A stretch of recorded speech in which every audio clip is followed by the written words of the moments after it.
Map Serdang. So tempat tu memang best guys. Kalau event selalunya sana memang best. Three words to describe your journey in MLBB.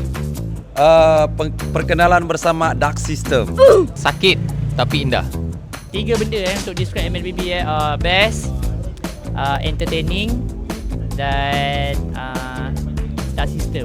Disiplin, community dan memorable. Rank tanpa emosi. Dark System, long journey, lepas tu banyak ada pahit manis dia. Seronok dan best. Sama yang maksudnya. Very nice and beauty. Jangan lupa untuk Mendapatkan tiket Minggu ke-6 dan juga play-off. Boleh pergi ke Website MPL MY. Walaupun grand final tiket punya dah habis, tapi tiket lain masih ada yang sebelum-sebelum tu. Okay?